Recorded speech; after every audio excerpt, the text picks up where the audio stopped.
सबसे बड़ी जीत। क्या आप भी जीवन की भागदौड़ में खुद को थका हुआ महसूस करते हैं? क्या आपको लगता है कि संसाधनों की कमी आपको दूसरों से पीछे छोड़ रही है? यह कहानी है हिमालय के दुर्गम पहाड़ियों में बसे रक्तपाथर गांव के विशन की, जिसके पास ना तो महंगे जूते थे और ना ही आधुनिक उपकरण। दूसरी ओर था राघव, जिसके पास सब कुछ था, गति भी, सुख सुविधाएं भी, लेकिन जब कुदरत ने अपना सबसे भयानक रूप दिखाया, तब यह साबित हो गया कि जीवन की असली अग्नि परीक्षा गति की नहीं बल्कि ठहरने की है।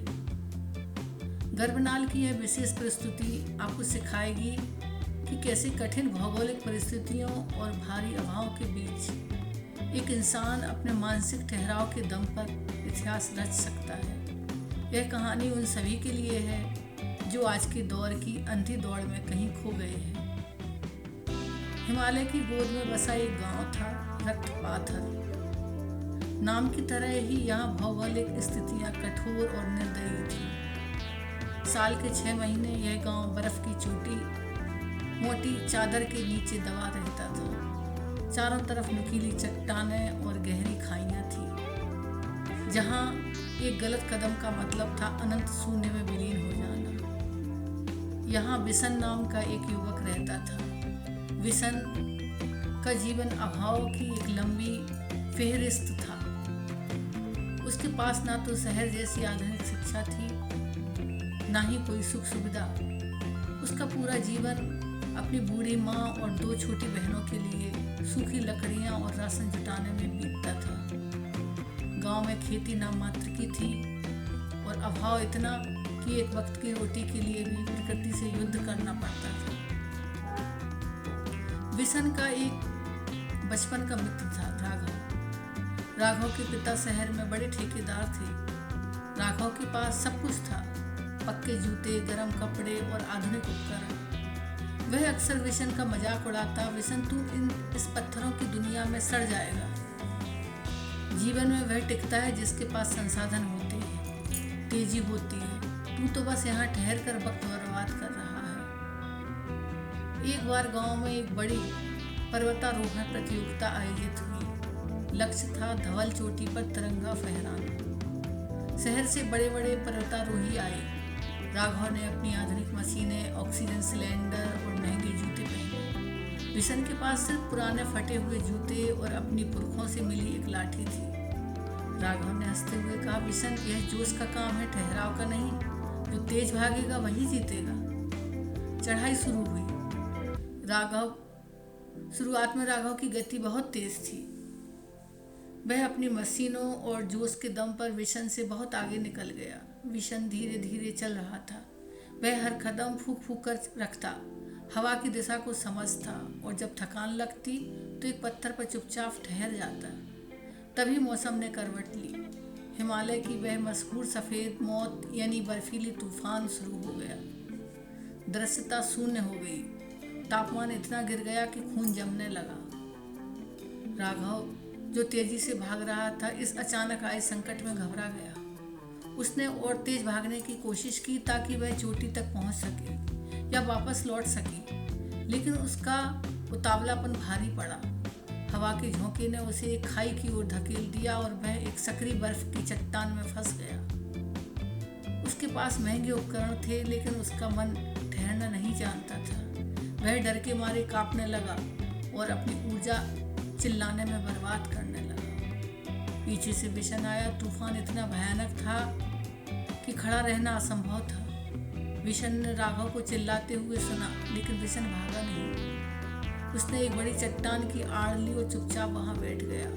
उसने अपनी लाठी जमीन में गाड़ दी और खुद को एक कंबल में लपेट लिया। विशन जानता था कि प्रकृति से इस वक्त लड़ना आत्महत्या है।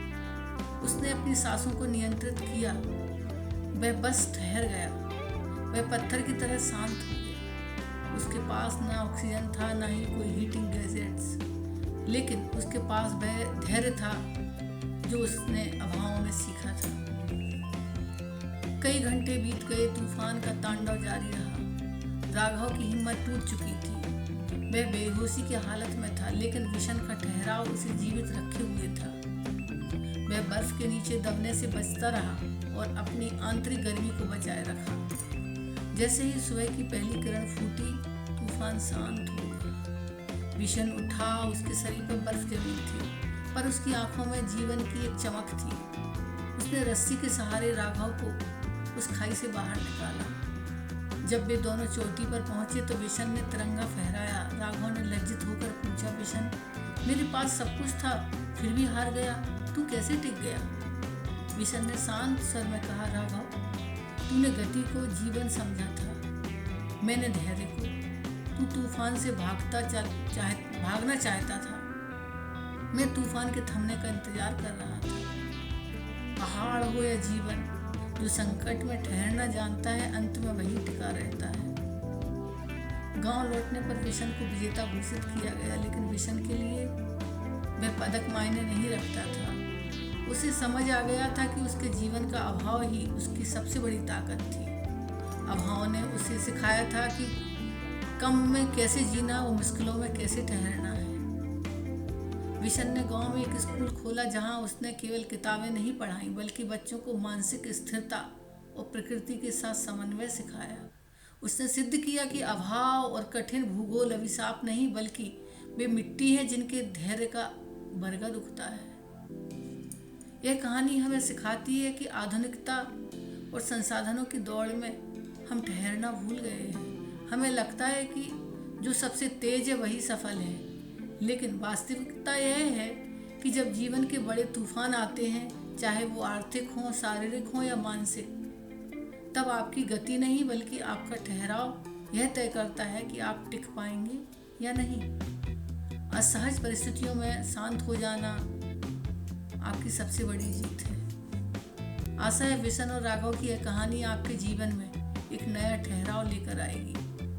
गर्भनाल का प्रयास है कि हम ऐसी ही कहानियों के माध्यम से समाज में एक गहरा विमर्श पैदा करें। यदि इस कहानी ने आपको सोचने पर मजबूर किया तो कमेंट करें और हमें अपने अनुभव साझा करें। ऐसे ही प्रेरणादायक दार्शनिक कहानियों के लिए हमारे चैनल को सब्सक्राइब करें। तूफान में भागना कमजोरी है और ठहर जाना ही असली साहस है। जुड़े रहिए गर्भनाल से। धन्यवाद।